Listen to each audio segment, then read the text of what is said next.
All right, let's look at a particle moving along a straight line with this velocity at time t is greater than or equal to 0. What is the acceleration of the particle at time t equals 3? So we have to find the derivative of this and then plug in 3. So let's go ahead and do that. It looks like we have some chain rule going on here. The derivative of 7 will just go away. So let's find our outer function, which is negative 1.01 to the x, and then our inner function is that negative t squared. Derivative of the outside, oh, I guess that should technically be a t. So derivative of the outside is one we don't see very often. Remember, derivative of a to the x is a to the x ln a. So this will be that, right? It'll be negative 1.01 to the t, and then ln of 1.01. Beautiful. The derivative of negative t squared is negative 2t, so let's find it all the way. So we'll have a of t will be the derivative of the outside. Keep my inside the same.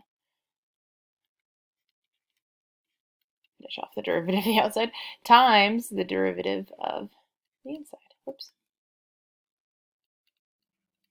And then I'm finding a of 3, so I'm going to go ahead and plug 3 in here.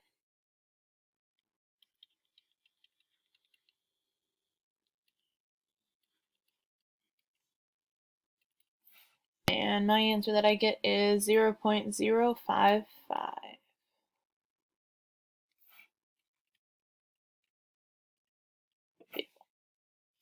All right, let's look at this one. The graph of the derivative of the function is shown above, so this is f prime. The graph has a horizontal tangent at negative 1, 1, and 3. But which of the following values of x does f have a relative maximum? Well, f would have a relative maximum. Oops. If I'm given only information about the derivative, so if my first derivative equals 0 and change from positive to negative, and that only happens at one place on this graph. Here it equals 0, here it equals 0, and here it equals 0, but there's only one spot where the derivative changes from being in the positive section to the negative section, and that is at 4. All right, 89. If g is a differentiable function such that g of x is less than 0, which means that all times this is negative, then for all real numbers x, and if f prime equals x squared minus 4 times g of x, which of the following is true? F has a relative maximum at negative 2. Oh, basically we're just doing our own sign chart with negative 2 and 2. They give us the first derivative, and so we're going to be testing numbers. So negative 3, 0, and 4, for example. I'm going to be testing them in here, and I just have to keep in mind that g of x is negative the whole time. So, for example, if I plug in negative 3 squared is 9, 9 minus 4 would be a positive, times g of x, which is negative, so then this would be a negative answer. If I was testing 0, 0 minus 4 is negative, and then negative times g of x, which is also always negative, is positive. So those would be, oops, negative times a negative. And then if I plug in 4, 4 squared minus 4 is a positive number, times g of x, which is a negative number, so negative. So we would have a local min at negative 2, because your first derivative changes from negative to positive, and a local max at x equals 2. So relative minimum and relative maximum. There we go.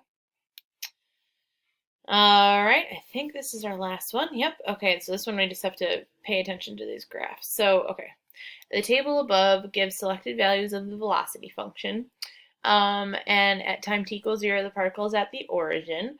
Which of the following could be the graph of the position function for the particle from 0 to 4? Well, first and foremost, there's some that we can get rid of because our particle needs to start at the origin. So that means at 0, time 0, your x, your position would be 0. So B and D are out because they both start at negative 1. So now it's going to be left with E, C, and A. Okay, so tell me some other information that my graph tells me about. So my velocity is negative at 0, which means my function will immediately start decreasing. My original would. So let's talk about this. So it'd be a decreasing function and then increasing, critical point. So this would be a critical point because my velocity is equal to 0. And then it'd be decreasing afterwards. So I have to look for a position function that's decreasing and then increasing, has a critical point, so that means probably a maximum or a minimum, which, yeah, at x equals 3, and then it's decreasing afterwards. So A is out because that critical point occurs at 2. So it's down to C and E. But I don't necessarily think that critical point occurs at 3. So I would have to say that my answer is E.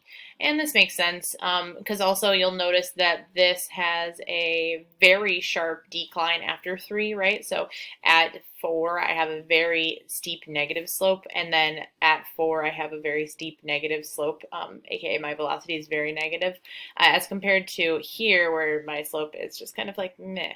So I think definitely E, it makes the most sense here, and it's the best choice in this multiple choice problem.